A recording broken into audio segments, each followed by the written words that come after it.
Hi friends, எல்லாருக்கும் வணக்கம். எல்லோரும் எப்படி இருக்கீங்க? எல்லாமே க்ளீன் பண்ணியாச்சு. பெட்டுலாம் மாற்றியாச்சு. தலைக்காணி ஒரு எல்லாமே மாற்றியாச்சு. இது பார்த்திங்கன்னா தோச்சு துணி கொஞ்சம் ஈரமாக இருக்குது. உங்கள்கிட்ட பேச ரொம்ப நாள் ஆகுது. ஸோ இன்றைக்கி கொஞ்ச நேரம் பேசலாம் அப்படின்னு ஒரு ஐடியா. ஸோ எல்லோரும் எப்படி இருக்கீங்க? வீடியோ பார்த்தீங்கன்னா எனக்கு சப்போர்ட் பண்ணுங்கள். பெல்லு தயவுசெஞ்சு கிளிக் பண்ணுங்கள். வீடியோ பிடிச்சிருக்கு ஷேர் பண்ணி விடுங்க. ஏன் ஒரு 2-3 மாதமாக நான் வீடியோ எடுக்கலைன்னா சில பிரச்சனைகள், அதனால் வீடியோ எடுக்க முடியல. இன்னொரு வீடியோக்குள்ளே நான் சொல்லியிருப்பேன், இனிமேல் ரெகுலராக வீடியோ நான் எடுக்கிறேன் அப்படின்னு சொல்லி. உங்களுக்கு தெரியல, மனசு கஷ்டமாக இருந்தாக்கா எதுவுமே மைண்டில் ஓடாது. அதுதான் மெயினு. அதனால் வீடியோ எடுக்கவே எனக்கு தோணும்.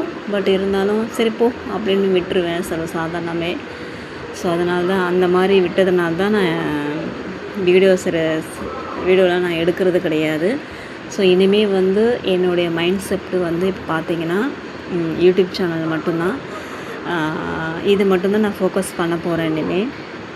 ஸோ மனசு ரொம்ப கஷ்டமாக தான் இருக்குது. பட் எல்லாத்தையுமே நம்ம வீடியோவில் நம்ம சொல்ல முடியாது இல்லையா?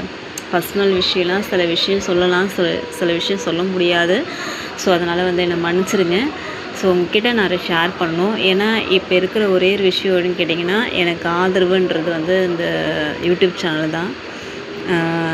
அதுதான் இப்போ நான் ஃபோக்கஸ் பண்ணலாம் அப்படின்னு. எப்படி சொல்கிறது, சில விஷயம் நிறையா இருக்குங்க. யாரையும் நம்பக்கூடாது. இவங்க கடைசி வரைக்கும் வருவாங்கன்னு நம்ம எதிர்பார்க்கறது நம்மளோட தப்பு தான். ஸோ என்ன பண்ணுறது, நம்ம மனசு கேட்க மாட்டேங்குது. நம்ம சொல்லிடுறோம், ஆனால் நம்ம மனசு கேட்க மாட்டேங்குது. நம்மளுக்கு ஆறுதல் சொல்லவும் நம்மளுக்கு யாரும் கிடையாது.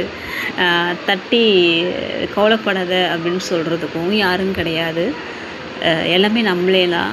நம்ம அழுதாலும் நம்ம அழுதாலும் நம்ம கண்ணீர் துடைக்கிறதுக்கு நம்ம கை தான். அடுத்தவங்க கை எதிர்பார்க்கக்கூடாது அப்படின்னு லைஃப்பில் நல்லா தெரிஞ்சிக்கிட்ட ஒரு விஷயம். ஸோ அதனால் நமக்கு நம்ம மட்டும்தான் ஆதரவு. ஏன்னா எப்படி சொல்கிறது, வெளியில் நம்ம சிரித்து எவ்வளோ தான் பேசிட்டு இருந்தால் கூட பகல் ஃபுல்லாக நம்ம சந்தோஷமாக இருக்கலாம், மற்றவங்ககிட்ட பேசிக்கிட்டு போய்கிட்டு இருக்கிறது. ஆனால் நைட் டைமில் ஆயிடுச்சுனாக்கா சில விஷயம் நிறையா தோணுது, என்னென்னவோ தோணுது. பட் அது யாருக்கிட்டையும் ஷேர் பண்ண முடியாமல் நம்ம ஏதோ ஒரு விஷயம் நம்ம மனசுக்குள்ளே தோணுது. பட் இருந்தாலும் அதை தாண்டி தான் ஆகணும். இதுவும்